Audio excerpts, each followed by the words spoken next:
আমরা অনেক সময় বলি যে আমি ঈশ্বরের ওপরে ভরসা করে বসে আছি। আমরা কি আদৌ ঈশ্বরের ওপরে ভরসা করা কাকে বলে এটা বুঝতে পারি, নাকি শুধু কথার কথা হিসেবেই এটা ব্যবহার করি? এই ভরসা করাটা কি আদৌ ঠিকভাবে আমরা করতে পারি? শুধু মুখেই বলে যাই সব ঈশ্বরের ইচ্ছা, কিন্তু ভেতরে ভেতরে সব কিছু নিজের হাতেই আসলে ধরে রাখতে চাই। যখন জীবন খুব ভালোভাবে চলে তখন আমরা বলি ভগবানের কৃপা, কিন্তু যখন একটুখানি খারাপ সময় এসে উপস্থিত হয়, যখন প্রিয় মানুষ দূরে চলে যায়, যখন বিপদ আসে, যখন অসুস্থতা আসে, যখন অর্থের সংকট আসে, যখন অপমান আসে, তখন কি সত্যি আমরা বিশ্বাস করতে পারি যে তিনি আছেন? এই একটা জায়গাতেই অধিকাংশ মানুষের ভক্তির পরীক্ষা হয়ে যায়। কারণ ভক্তি শুধু মন্দিরে প্রদীপ জ্বালানোর নাম নয়, ভক্তি শুধু মালা হাতে নাম করার বিষয় নয়। ভক্তি হল নির্ভরতা, আত্মসমর্পণ, বিশ্বাস। এই বিশ্বাসটা মনের মধ্যে স্থায়ীভাবে ধরে রাখা যে আমি বুঝি অথবা না বুঝি তিনি আছেন, তিনি জানেন, তিনি সব দেখছেন। আর এই সত্যটাই এক অপূর্ব উপমার মধ্যে দিয়ে আমাদেরকে বুঝিয়েছেন ঠাকুর শ্রী রামকৃষ্ণ পরমহংসদেব। তিনি বলছেন দুই রকমের ভক্ত আছে। একদল হলো বেড়ালের ছানার মতো, আর এক দল হলো বানরের ছানার মতো। প্রথমে এই গল্পটাকে খুব সাধারণ মনে হয়, কিন্তু এর ভেতরে গীতা, উপনিষদ, শ্রী শ্রী রাম ঠাকুরের যে নাম জপ, ধ্যানের সাধনা, আত্মসমর্পণ, সাক্ষী ভাব, সব কিছুর সার এই কথার মধ্যে দিয়ে উপলব্ধি হয়ে যায়। বেড়ালের ছানাকে আপনারা দেখেছেন? সে কিচ্ছু জানে না, কোথায় যাবে জানে না, কি করবে জানে না, শুধু মিউ মিউ করে। মা এসে তাকে ঘাড়ে করে নিয়ে যায়, কখনো রান্নাঘরে রাখে, কখনো বিছানায় রাখে, কখনো বা অন্য কোথাও রাখে। ছানার কোনো পরিকল্পনাই নেই, কোনো উদ্বেগও নেই, শুধু একটাই দৃঢ় বিশ্বাস, সরল বিশ্বাস রয়েছে যে মা আছে। এটাই হলো শরণাগতির পথ। অন্যদিকে বানরের ছানা কেমন হয়? সে নিজেই মাকে আঁকড়ে ধরে, ধরে না থাকলে সে ভাবে পড়ে যাবে, তাই তাকে চেষ্টা করে যেতে হবে, শক্তি প্রয়োগ করতে হবে, ধরে থাকতে হয়। এটা সাধনার পথ। প্রথম দর্শনে মনে হবে দুটো পথ আলাদা, কিন্তু গভীরে গেলে দেখা যায় দুটো পথ শেষ পর্যন্ত একই জায়গায় পৌঁছে যাচ্ছে। ভগবদ গীতার দিকে একটু তাকাই। অর্জুন প্রথমে বানরের ছানার মতো প্রশ্ন করছে, যুক্তি দিচ্ছে, বোঝার চেষ্টা করছে, সাধনা করছে, সংগ্রাম করছে, কিন্তু গীতার শেষে সে বলছে করিষ্যে বচনং তব, আমি তোমার কথাই পালন করব। অর্থাৎ শেষ পর্যন্ত আত্মসমর্পণই শেষ কথা। উপনিষদও ওই একই কথা বলছে। মানুষ যতদিন মনে করে আমি কর্তা, আমি করছি, আমি জানি, আমি বুঝি, ততদিন অশান্তি। কারণ আমির কাঁধ খুব ছোট্ট, সেখানে পুরো পৃথিবীর ভার ধরে রাখা যায় না। এই জন্যই মানুষ আজ এত ক্লান্ত। কেউ অর্থের ভার বইছে, কেউ সম্পর্কের ভার বইছে, কেউ ভবিষ্যতের ভার বইছে, কেউ অতীতের ভার বইছে, আর ভিতরে ভিতরে ভেঙে পড়ছে, কারণ সে সব নিজে নিজে করতে চাইছে। রাম ঠাকুরও বারবার এই অহংকার ভাঙতে চেয়েছেন। তিনি মনে করিয়েছেন যেই নাম সেই ভগবান। আবার বলেছেন নামের কাছেই পড়ে থাকো। এই পড়ে থাকা শব্দটা খুব গভীর, কারণ নামের কাছে পড়ে থাকা মানে নিজের শক্তির অহংকার ছেড়ে দেওয়া, নিজের পরিকল্পনার অহংকার ছেড়ে দেওয়া, নিজের বুদ্ধির অহংকার ছেড়ে দেয়া, এবং ধীরে ধীরে অনুভব করা তিনি জানেন আমি আর কতটুকুই বা জানি অথবা কতটুকুই বা বুঝি। তিনি সব দেখছেন, তিনি সব বুঝছেন। আজকের মানুষ ঈশ্বরকে বিশ্বাস করতে চায়, কিন্তু নিয়ন্ত্রণ ছেড়ে নয়। এটা কিন্তু সম্পূর্ণ বিশ্বাস নয়। এই জন্যেই ভেতরে একটা দ্বন্দ্ব তৈরি হয়। একদিকে প্রার্থনা করছি, হে ভগবান তুমি দেখো, অন্যদিকে উদ্বেগও ধরে রাখছি যদি না হয়। এই যদি না হয়ের ভাব আসলে অশ্রদ্ধা। কারণ সত্যিকারের ভাব তখনই জন্মায় যখন মানুষ বুঝতে পারে আমার দৃষ্টির সীমা আছে, কিন্তু তার দৃষ্টির সীমা নেই। আমার ক্ষমতা খুব সীমিত, কিন্তু তার ক্ষমতা অসীম। এখানে প্রারব্ধের কথাও উঠে আসে। আমরা অনেক আলোচনা করেছি এই বিষয়ে যে প্রারব্ধ কর্ম ভোগ করতেই হবে। রাম ঠাকুর স্পষ্টভাবে বলেছেন যে প্রারব্ধ খণ্ডন করার সাধ্য কারণ নেই। আবার শ্রী শ্রী মা শারদা আমাদেরকে জানিয়েছেন যে বাবা প্রারব্ধ ফল তো ভোগ করতেই হবে, কিন্তু যেখানে পা কাটা যেত সেখানে হয়তো সামান্য অল্প একটুখানি আঁচড় লাগবে, এইটুকুই তফাৎ। এখানেই লুকিয়ে রয়েছে ভক্তির প্রয়োজনীয়তা, জপের প্রয়োজনীয়তা, ধ্যানের প্রয়োজনীয়তা।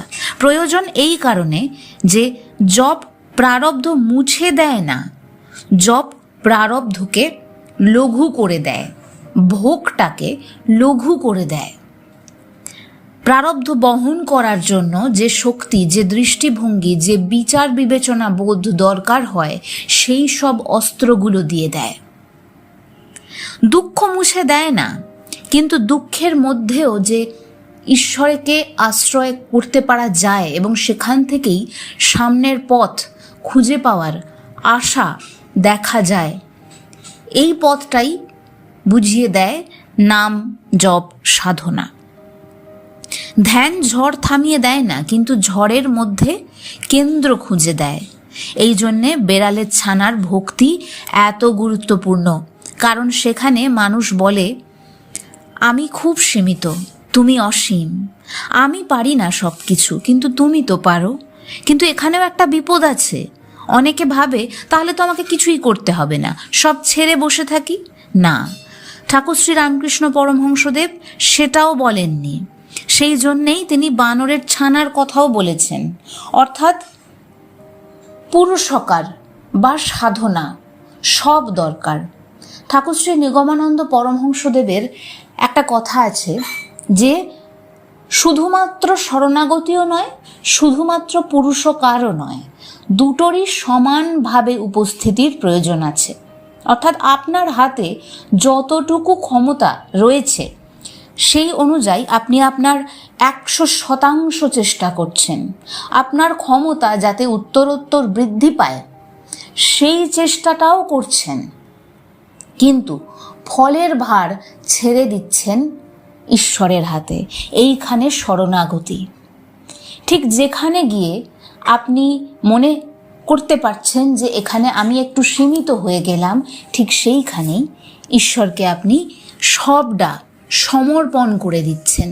আগে থেকেই মনে মনে এটা ধরে রাখছেন যে আমি সবটা হয়তো পারবো না, কিন্তু যতটুকু পারা সম্ভব ততটুকু যেন করতে পারি।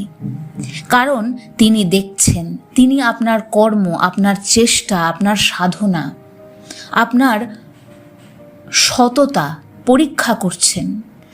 যদি তাকে আপনি তুষ্ট করতে পারেন তাহলে তার কৃপা ঝরে পড়বেই।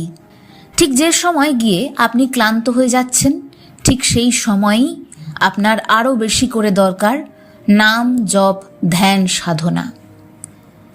এই প্রসঙ্গে স্বামী ব্রহ্মানন্দ তাঁর একটি কথা বলি। তিনি বলছেন যে চিত্ত যত শুদ্ধ হবে তাঁর কৃপা তত অনুভব করবে। তাঁর দিকে মন বেশি গেলেই আনন্দ বেশি পাবে, কারণ তিনি সচ্চিদানন্দ স্বরূপ। তাহলে আমাদের চিত্ত শুদ্ধ কিভাবে করতে পারবো? ঠাকুর শ্রী রামকৃষ্ণ পরমহংসদেব বলছেন, বেড়াল ছানার মতো তাকে ধরে রাখো।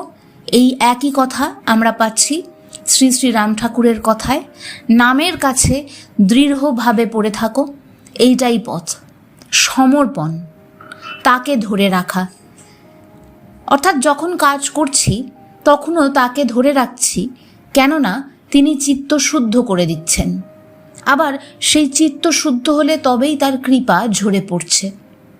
এর ফলেই সামনের পথটা পরিষ্কারভাবে দেখতে পাওয়া যাচ্ছে, সঠিক সিদ্ধান্ত নেওয়া যাচ্ছে। আমি বোধি শুদ্ধানন্দ জির কিছু কথা শুনে থাকি, ইউটিউবেও ওনার ভিডিও আমি দেখি, ওনার কথা ফেসবুকে শুনি, পড়ি। সেখান থেকে একটি কথা আপনাদেরকে শোনাই। তিনি কত সুন্দরভাবে বলছেন, বৃথা সময় নষ্ট করবে না, সময় ঈশ্বর, সময়কে শ্রদ্ধা করবে। সময়ই অদৃষ্ট রচনা করে। মহামূল্যবান সময় চলে গেলে পরে হা হুতাশ করলেও সে আর ফিরে আসবে না। একটু সময় পেলেই অযথা বৃথা বাক্য ব্যয় না করে হৃদয়ে প্রদেশে মন নিয়ে গিয়ে যিনি সব কিছু দেখছেন শুনছেন তাঁর চিন্তনে মগ্ন হও। তিনি তোমার অন্তর্যামী, তোমার পরম প্রেমাস্পদ। তুমি জন্ম জন্ম ধরে তাঁকেই খুঁজছ, জেনে অথবা না জেনে। তোমার সব অভাব এই একের অভাব। তাকে বরণ করে মালা পরালে তোমার সব বাসনার, সব দুঃখের নিবৃত্তি ঘটে যাবে। তুমি আর তিনি এক হলেই কেবল শান্তি আর আনন্দের রাস তৈরি হবে। এইভাবেই সংসারে আনন্দে সব কর্তব্য দায়িত্ব পালন করেও সবটা সমর্পণ করে এক হাতে পুরুষার্থ অন্য হাতে শরণাগতিকে রেখে সব কাজ সব দায়িত্ব পালন করে চলতে হয়। অনেকে এই জপ ধ্যান নাম প্রার্থনা এগুলো করেন কর্তা ভাবের অহংকার নিয়ে। শ্রী শ্রী রাম ঠাকুর বলেছেন, আমি পূজা করছি, রোজ ঈশ্বরকে দুবেলা খাবার দিচ্ছি, এই চিন্তা ভাবনা নিয়ে যদি আপনি পূজা করেন তাহলে ভালো আপনি পূজা না করেন, কারণ এটি পূজার সঠিক ভাবই নয়। এই কাজগুলো কর্তা ভাবের অহংকার নিয়ে করলে কোনো কাজই হলো না। করতে হবে প্রেম ভাব নিয়ে, সমর্পণ নিয়ে। আজকের অনেক মানুষ অনেক জপ করে, কিন্তু ভেতরে ভেতরে মনে করে আমি এত মালা জপছি, আমি এত তপস্যা করছি, আমি এত পূজা করছি। এই আমি আবার ফিরে ফিরে আসে। ঠাকুর শ্রী রামকৃষ্ণ পরমহংসদেব বলেছেন, এইগুলো হচ্ছে অবিদ্যা আমি। বিদ্যা আমিকে ধরে রাখতে হয়। বিদ্যা আমি কি? যে আমার ভগবান, আমি ভগবানের দাস, তাই আমি সবসময় তার কাছে পড়ে থাকব। আমাদেরকে অবিদ্যা থেকে বিদ্যার দিকে যাত্রা করতে হবে। সংসারে কেবলমাত্র ঈশ্বর নিত্য, বাকি সব অনিত্য। ঈশ্বর সত্য, বাকি সব অসত্য, কারণ সেগুলো সব চিরস্থায়ী নয়, সবাই সাময়িক। যা সাময়িক অর্থাৎ এই মাত্র সেটা রয়েছে, পর মুহূর্তেই সেটা নয়, তার মানে সেটা অনিত্য, সেটাই অসত্য। একমাত্র ব্রহ্ম সত্য। ঠিক সেই কারণেই আদি শঙ্করাচার্যের কথা, ব্রহ্ম সত্য জগৎ মিথ্যা। এই একই কথা বারবার বিভিন্ন মানুষের বিভিন্ন পথের মধ্যে দিয়ে ধ্বনিত হচ্ছে, কিন্তু যাচ্ছি একই দিকে। আপনার জপও যদি অহংকারের খাদ্য হয়ে যায় তাহলে আপনি আর আসল সাধনায় আসতে পারবেন না। সত্যিকারের জপ মানুষকে বিনয়ী করবে, কারণ যত জপ গভীর হবে তত মানুষ দেখতে পায় যে আমি কিছুই করছি না, সবই তিনি করাচ্ছেন। গীতার একটা অসাধারণ শ্লোক আছে, ঈশ্বরা সর্বভূতানাং হৃদ্দেশে অর্জুন তিষ্ঠতি। ঈশ্বর সকলের হৃদয়ে অবস্থান করছেন। ভগবান অর্জুনকে এই কথাই বলছেন, অর্থাৎ তিনি বাইরে কোথাও নেই, তিনি ভেতরে রয়েছেন। আর জপের কাজ কি? সেই ভেতরের উপস্থিতিকে অনুভব করার পথকে পরিষ্কার করে দেয়া, স্বামী ব্রহ্মানন্দের কথায় চিত্ত শুদ্ধিকরণ। এই জন্যেই উপনিষদ চিদাকাশের কথা বলে। হৃদয়ের মধ্যে আকাশ, সেই আকাশে জ্যোতি, সেই জ্যোতির মধ্যে পরমাত্মা। কিন্তু সেখানে পৌঁছানো যায় কিভাবে? জোর করে একটুও নয়, ভালোবাসা দিয়ে, নামের মধ্যে দিয়ে, শরণাগতির মধ্যে দিয়ে, তার প্রতি শ্রদ্ধাপূর্বক কর্তব্য করে চলার মধ্যে দিয়ে। সব তার সংসার, আমি তার সংসারের সেবক রূপে যেখানে যা করণীয় আমার মতো করে চেষ্টা করছি। একটা বাস্তব অনুশীলনের কথা বলি। ধরুন আপনি খুব দুশ্চিন্তায় আছেন, কোনো সমস্যা এসেছে। কি করবেন? প্রথমে 5 মিনিট চুপ করে বসবেন, শ্বাস লক্ষ্য করুন, তারপর মনে মনে বলুন, ঠাকুর আমি জানি না, তুমি জানো সব। নাম করুন, যে ইষ্টের নাম আপনার হৃদয়কে শান্ত করে দেয় তার নাম করুন। জয় হনুমানজি, জয় শ্রীকৃষ্ণ, হরে কৃষ্ণ। অর্থাৎ আপনার ইষ্ট নাম, গুরু বাক্য, গুরু মন্ত্র, এইভাবে নামের সঙ্গে নিজের বোঝা নামিয়ে রাখুন। দেখবেন সঙ্গে সঙ্গে সমস্যা মিটে যাবে না, এই কথা কেউ বলছে না, কিন্তু ভেতরের চাপ কমে যাবে। বুঝতে পারবেন আপনি একা সব কিছু সামলাচ্ছেন না। এবার বলবো ধ্যানের কথা। অনেকে ভাবেন ধ্যান মানে শুধুই একাগ্রতা, কিন্তু শুরুতেই এই একাগ্রতা পাওয়া তো সহজ নয়। আসলে ধ্যানের একটা বিশাল বড় স্তর হলো আত্মসমর্পণ করে তাঁর চিন্তন। শুরুতে আপনি ধ্যান করেন, শেষে সেই ধ্যানই আপনার স্বাভাবিক রূপ হয়ে যায়। শুরুতে আপনি নাম করেন, শেষে এই নাম আপনার মধ্যে অন্তর্স্রোতে বইতে থাকে। শুরুতে আপনি ঈশ্বরকে খোঁজেন, শেষে বুঝতে পারেন তিনি আসলে আপনাকে খুঁজেছেন। এই অবস্থার আভাস পাওয়া যায় যখন জপ ধীরে ধীরে অজপা জপের রূপ নেয়, যখন নাম শুধুমাত্র মালায় সীমাবদ্ধ থাকে না, শ্বাসে চলে আসে, চলাফেরায় চলে আসে, ঘুমের আগে চলে আসে। যখনই দুশ্চিন্তা আসে, দীর্ঘশ্বাসের সাথে নাম উচ্চারিত হয়ে যায়, অর্থাৎ সমর্পণ হয়ে যায়। জেগে ওঠার পরেই প্রথমে নাম আসে, তখন মানুষ বুঝতে শুরু করে সত্যি তিনিই সব করছেন। সেই উপলব্ধি ঠাকুর শ্রীরামকৃষ্ণ পরমহংসদেবের শিক্ষা, সেই উপলব্ধি শ্রী শ্রী রাম ঠাকুরের শিক্ষা, সেই উপলব্ধি গীতার শিক্ষা, সেই উপলব্ধি উপনিষদের শিক্ষা। শুরুতে মানুষ বানর ছানা, সে চেষ্টা করে, ধরে থাকে, সংগ্রাম করে, কিন্তু যত এগোয় সেই সংগ্রামের মধ্যে দিয়ে সে দেখতে পায় যাকে আমি ধরেছি তিনিই আসলে আমাকে ধরে আছেন, যাকে আমি খুঁজছি তিনিই আমাকে খুঁজছেন, যাকে আমি ডাকছি তিনিই আমার ভেতরে ডাক দিচ্ছেন। এবং তখন ভক্তি বদলে যায়, সাধনা বদলে যায়, জীবন বদলে যায়। তখন আর জপ কোনো কাজ থাকে না, ধ্যান কোনো অভ্যাস থাকে না, প্রার্থনা কোনো আনুষ্ঠানিকতা থাকে না।